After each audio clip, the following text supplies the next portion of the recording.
presented by Road ID.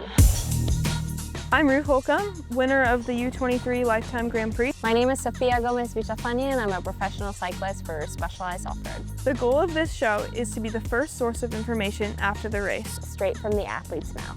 Join us to hear all about the equipment, our hot takes, our race tactics, and what really goes down in the heat of the race. The format is simple. We grab chairs after each race and let it spill. So before we get into today's race details, we just want to give a shout out to our presenting sponsor, Road ID. Your Road ID has your name, your emergency contact, and your medical information right on your wrist. Get your Road ID and save 20% off at roadid.com/thecooldown.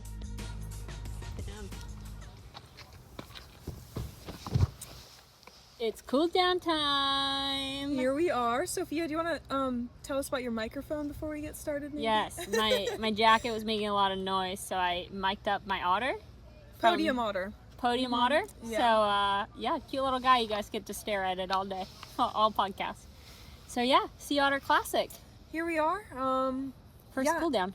What do you want to start with? Do you want to talk about maybe how you won today? We could start with that. We leave that to the end. Okay. Spoiler alert, I did win the bike race today. Yes. Not just the Grand Prix bike race, but the full bike race. Bike race. Very happy. But no, let's start going over a course. I'll have you run through the course real quick, and then we'll talk about our prep and go from there. Yeah, perfect. So, yeah, I guess you start off with quite a big hill. Well, it's actually not the biggest hill, but everyone just really takes off. You really want to get into a good position headed into the downhill, so I think it is a pretty key part of the course. And so yeah, you head up that hill, everyone's full gas, and straight into like a pretty long downhill. I think it's almost 5 miles to the bottom of the downhill, and it kind of strings out a little, comes back together. Yeah, I think it was quite windy out there, which we are going to talk about more later, but everyone was kind of playing a little bit of games through that whole first part, and then yeah, you kind of go up another pretty decent sized climb. The climbs are pretty steep here, so every climb feels pretty decent sized, I would say, through the first feed zone, and then you're kind of ripping double track for a while, I would say. Yeah, and then a few more like punchy hills. I think a big part of this race is every hill is just kind of like pretty full gas up and over. What other key sections are there? I'd say the single track section is pretty key. It gets pretty strung out, so even if it's not much harder if you are in the front versus the back, like you're gonna have to chase back on that road stretch after it, so I think that's pretty challenging. Yep, and then we hit that, there's our last on-course feed zone, and you have a nice little kicker out of it. And then from there, just a few little rollers, and then into a fast road downhill, last road climb, and then you get into where the race happens. When you're going down that hill, you're like, okay, I'm preparing for war. It's time. We're about to go up the hill. Yes, because the funny thing is I never want to lead there, because otherwise you lose momentum as you start climbing, and I don't want to get rolled by people. So I purposefully drift back there to then be in the draft, and then you have about a mile or so, and then you make a left turn into the steepest pitch of the course, and then you get out to Lookout Ridge, got a couple rollers. Drop back down. Yep. And then, yeah, a change for this year. Last year they would have us it was kind of sketchy, but it was kind of fun. I don't know. You go like straight through that gravel pit at the bottom and make kind of an awkward turn onto the corkscrew and up the corkscrew, which is a bit hard. But this year they kind of had us empty out a little further back, a little more time on the tarmac, which, like, I don't know, what do you think was better? They're both equally as hard, I'd say. But I didn't like it. Yeah. I actually sent a text to our new athlete representatives of the Grand Prix, because I was like, hey, like, course marked, like, GPS file doesn't say this, and that it's taped very differently. Like, can you make sure that we do indeed need to drop down? So, and they were like, yeah, they're trying to make the turn onto the track safer, which fair. Yeah. But makes the corkscrew climb a little bit harder. And then, yeah, you kind of go through this little chicane to get back on the track. And then you go down some gravel sandy pit, and then sharp right-hander into a little straightaway, and then a U-turn into the finish line. Yeah. So that's the course. I bet the guys covered more of it. But there's our version. Yeah. The quick one. How are you feeling coming into? Do you want to tell people what's happening? Yeah, so not my day today. I ended my day pretty early, actually. We've kind of had a little illness, not really quite sure what was going on. I made a big trip to New Zealand before this, so that in itself wasn't quite the best prep, but gotta go to New Zealand, so Take it. yeah, but On Santa Cruz's budget. on Santa Cruz budget also, so This is the best kind of Yes. trip. and riding trail bikes, so it really it doesn't get much better than that. So did that, was feeling pretty fit, but kind of maybe a little off, and yeah, I came here not really sure. I'd been doing like a bit of tempo, but hadn't really touched the top end of things. And then today, like first hill, I was like, okay, this feels hard, but this always feels hard. I'm gonna hang in there. Next hill was like, okay, I shouldn't be like off the back this far and breathing the way I'm breathing right now. So whether it was like an allergy thing or kind of lingering illness, still kind of trying to figure that out for me. Yeah. So not the best prep coming in, but with the Grand Prix, you do have to start. I think it's 5 out of 6 races in order to be eligible. And there's also a bonus for starting a certain number as well, I believe. It's as long as you finish the series, Yes. you do get some finishing money, which is actually something I suggested to Lifetime last year, and a lot of the feedback was, I think you need to reward the athletes that are committing to your series, because you're having a lot of athletes, sadly it's the Europeans the majority of the time, that will sign up for the Grand Prix and then they kind of drop out halfway or 2/3 of the season when it's not going through. And then you have the athlete that's always finishing 15th, that's always like showing up, giving everything to the Grand Prix. And like I told him, I was like, you need to start rewarding those people. For sure. So there's a finish line bonus now for like $2,500. I think it's 2,500, which is like better than honestly, zero. Yeah, way better than zero. And I honestly think it's great because like you can't really have a series if you just have like 10, 15 riders finishing. Like you do really need kind of that population. So that was another reason why I started today, just kind of see what was going. So Yeah. you never really know, but it was good to be out there at least for a bit. So, I mean, I remember last year when I showed up here and I had just come off of Epic. I was sick as a dog for 2 weeks, and I just again at like lung problem, and I just again, when you show up to a race and you look at the start list and it's so freaking competitive and you don't feel great, how do you process that mentally? Yeah, I mean, I think it's hard. I do think like because it's such a stacked field, you kind of have to go in almost with kind of like a blank mindset, a little bit of like, I can't focus on what anybody else is doing and I just have to focus on myself. Like I feel like sometimes you go into a race, maybe there's one other person that you know is going to be good and you like maybe fixate on them a little bit, but when there's like all these like top people like that, I feel like it's almost better, like it's almost helpful because you're just like, I have to just like focus on myself and I can't like obsess about all of these different people here. Yeah, no, it's hard, and you're like, especially like, I don't know, I think as an athlete you always feel what's being said about you or talked about you a little bit more than what maybe everybody else does, but like I always feel like I'm never given the freedom to fail, because I'm like I'm lucky enough that I don't often have bad days on race day, but when I do, it's like people love to just hit me with just not the nicest of things, and it's like, man, like why don't I get the freedom to have a bad day or like make a mistake or just also not be good enough? Like that is also a thing, and it's a huge part of the sport, so that is a very interesting. Yeah, I mean, I feel like you are just always in the spotlight, so it's got to be love it and hate it. Yeah. I mean, speaking of that, coming into today, well, first we could talk about your earrings. We've switched from the knife to the axe. Well, the knife comes out when I'm like 100% confident. Like, okay. This is my day. Y'all are screwed. Like if you see the knives, it means like I am going really good. But I have these little axe earrings just because it's round 1 of the Grand Prix, and I'm like, we're all out swinging. So it's just swinging the axe around and just hope that you don't get chopped. That was the motivation for today. But yeah, I mean, this field was stacked. We had a lot of Europeans that came over, like the Canyon, all-terrain team came with their full squad, which is awesome to see. Yeah, it was really, and I mean, even like Tiffany Cromwell on the start line, I was like, oh, I wasn't expecting to see you here. And she raced Roubaix, her and Reza raced Roubaix on Sunday. Crazy madness. Yeah. Quick turnaround. We had Kate Courtney joining us. We did. She's current marathon world champ and just a badass athlete altogether. We also had Jen Jackson, who kept it super down low. Such a fun surprise, though. Yeah. For people that don't know who Jen Jackson is, she's a really good XC mountain biker from Canada. Beat Haley Batten at the short track in Temecula and then finished second in the XC last weekend. And pretty close. Yeah, and I came up to her and I was like, Jen, what are you doing here? And she's like, yeah, I guess I just have to come race gravel to like get to race you. And I was like, I guess so. I guess so. Yeah, it was funny. We were going down the downhill and I'd kind of faded back a bit before the downhill and someone like comes around me on the inside and like normally that's what I'm doing. So I'm like, who is that? It was Jen. So Jen and I are ripping it up. Sorry, car. Perfect, can you pause? Can you hold your otter a little closer? Yes. Just to even them out. Yes. Okay, wait for that, and then I'm going. Okay, continue, sorry.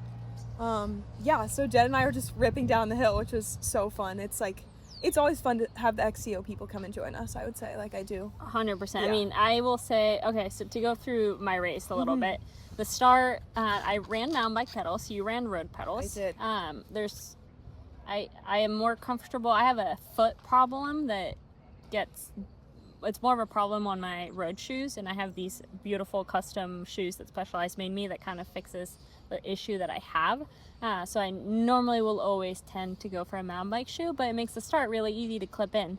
And then I like to kind of go hard for a little bit, let people pass me, and then you kick at the top again. So you kind of break it up into two, so you're not going full gas the entire time. I did watch you do that. I was like, oh, Sophia's pretty far back. And then I look up and you weren't next to me anymore. And I was like, oh, now I'm pretty far back. Yes. And then I was like, and I don't need to lead the first downhill. But we had, and I made a lot of passes, honestly. I can't even remember where I was, but I was pretty much up front by when it mattered. And then, we hit the first road climb, girls were kind of going, people were starting to breathe hard.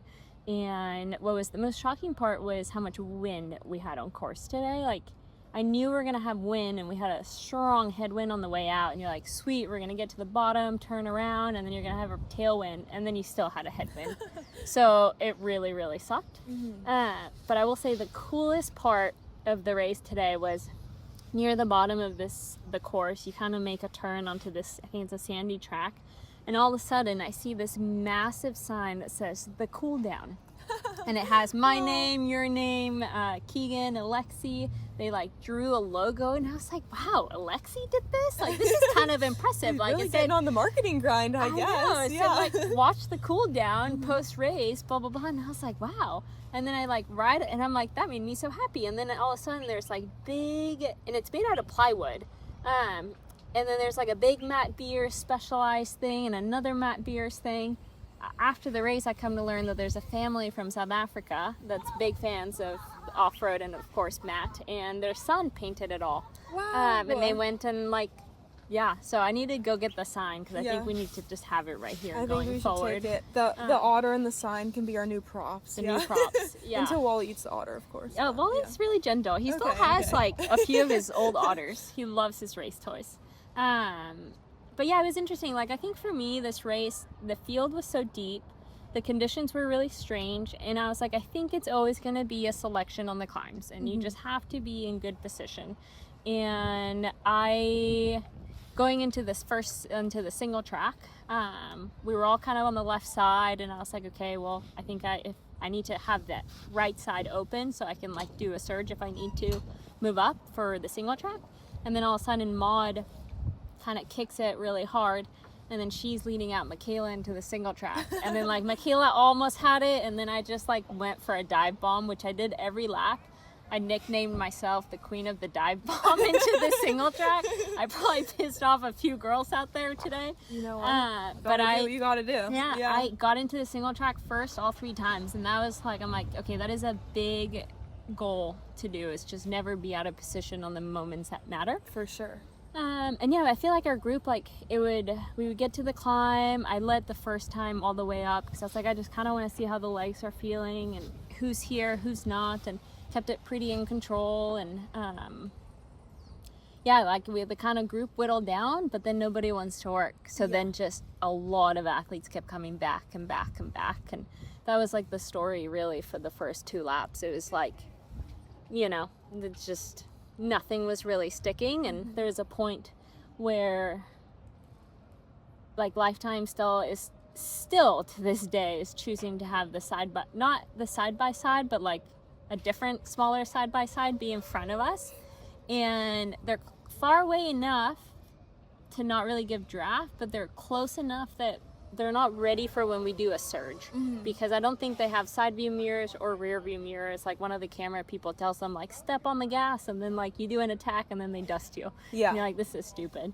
But I was the race was so on and off that like I was like, oh, my legs are starting to not feel good because we're going so easy. Like I don't train this low power. Like I'm always pushing on the pedals. So I was like back there trying to like tell the camera people like, you need to go. Get out of the way. Yeah, I'm like, go please. And I don't think my sign language made it across to them. But then I kicked, kind of got on them, they pushed, and then dusted me pretty good. And then it didn't really stick. But then that's when kind of attacks started to go. Yeah. And then going up the steep climb on lap 2.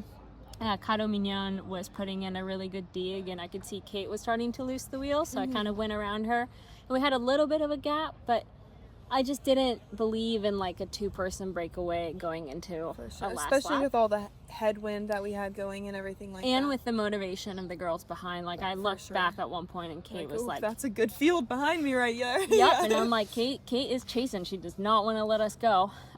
So yeah, it kind of all came together again. And then actually on the steep climb before the first on-course feed zone on the last lap, Cato Mignon and then Neely, the girl that ended up getting third, super rad German chick, like kind of new to cycling, like gravel cycling. Yeah, you said she came from Zwift. Yeah, that's what Brayden was telling me. Yeah, that's incredible. Yeah, and she's still going to school. Like she's, Wow.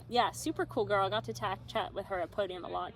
And her English is like impeccable as well. Awesome. It's cool. But they got a gap, and Kate and Rosa didn't respond, and I was boxed in, and I was like, okay, I got myself unboxed. I'm like, your guys are still not responding, and I shot to the left, pedaled like with really high cadence to kind of almost get to them, and then they crested the hill into the steep downhill, and then I was able to connect there, and then they just didn't take that turn, so we lost like 3 seconds there. Yeah. We had a little bit of a gap, and I looked back, and like Kate was just riding so hard to get us back. And I mean, she's got mountain bike skills too, so she can kind of like work that where like a lot of people, I mean, you don't have trouble, but like some of the other girls that you're with. Looking back at it, I probably should have passed them and led through the corner so they could follow my line and my speed. But you know, hindsight is always 20/20. But I was like, oh, this could really be a move. And then I think Kato knew, like, obviously if it comes to a sprint finish, I don't think she's as confident in a sprint finish, so she was probably the most aggressive, just always doing these counter attacks. And even at one point, like, Jen Jackson went to the front and started to ride really hard. I was like, okay, like, this is kind of hurting my legs. And talking to her after the finish, she was like, I was so done. My tummy was upset. I was like, I'm so over the on and off that I was like, you know what? I'll just go to the front, ride hard, and if it helps you girls get to the finish line faster, great. Love that. That's a real champ right there. A real champ right there. I was like, thanks, Jen. But yeah, and then again, led the single track. Nobody wanted to really come through after. Had a few little attacks go, but nothing like that stuck. And then, again, going into the climb before the steep stuff, I was a little bit boxed in, but I was like, I've been in this situation every time. I think I can get around on the outside, and sure enough, I entered like 4th wheel or so. And we had Lauren Stevens really driving the pace, and maybe Neely 2nd, and then I was 3rd, and then I was just following. Like I think you really need to save a bullet for the kicker that is the corkscrew. Yeah, I think it's often underestimated. Yes. Yeah. And I was like, you also need to have a really special set of legs to win solo from that far out. Yeah. But do you want to hear my high IQ moments. I really do. You've been telling me, well, I've been really excited to hear. You've been telling me a lot about it. Yes. So the finish line, we didn't really get to practice it yesterday because they had it closed off. And also the conditions dried because we had rain and then less. But coming into the finish, you do this like loose gravel, and then it gets really wide, and there's like a fast line on the outside that then takes your turn super nicely. But then you can also cut in on the right side, and it's fast until you make the right turn, and then it gets sandy. So on finishing lap 2, I dropped to the back, kind of backish of the group, and I took the inside line just to see how it was. But prior to that, my friend Jonathan was watching at the top of the track, and I told him in Spanish, because I know he speaks Spanish, I said, hey, I need to know which line is faster going into the finish line. And then when I came around the feed zone, I told Brad, hey, what I just did on the other side, that's what I was asking Jonathan, like, make sure you guys connect so I know. So I was like, I feel so proud of myself for like thinking that through. Yeah. I was like, that is a very, like, you gotta test things because you don't want to leave it to the finish line and then like really mess it up. Which, you know, coming into lap 3, Jonathan told me just stay to the outside, it's way faster. And I was like, it's honestly exactly what happened when I watched the finish. Is you stayed on the outside, Lauren Stevens went inside, and like your gap just, for a second I was like, oh my god, she's gonna get her, and then she hit the sand. She hit the sand sure and then enough. it's gone. Yep. But then I think she saw me do that the lap prior, so it's probably why she tested it. I think. But it's also really interesting. Her and her group of road girls had these saw that. radio things on. Sorry, we're watching the NV van pull through, and we're telling them to please keep going or turn it off. There you go. They had these radio things, and I'm like, I'm really curious how that works, and I'm also really curious if that's allowed. Yes, that is. I actually was wondering if it is allowed, and also, I mean, maybe with some practice and maybe on a different course, but this seemed like an interesting course to test it out for sure. Of just like. But, you know, I think, like, Lauren wasn't really with us on the first 2 laps, which I was really surprised on how strong she was on the last lap going up the hill. But I think her husband maybe was able to, like, give her information on, like, what the gaps were to chase back, you know, shift her it. So I think it was an interesting move. I'm actually curious if it's allowed or not. But I was like, I don't really want to get into it. And if Lifetime saw it and didn't do anything, then it's on them to enforce their own rules. For sure.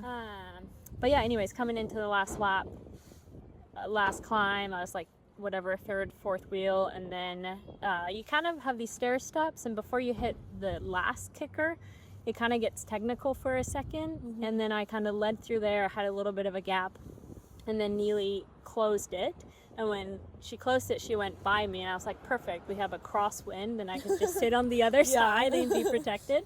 And then Lauren Stevens kind of got us, and that's where we let Caro kind of drift off a bit to the back, but then she caught us on the downhill before we made the sharp turn to go up the corkscrew.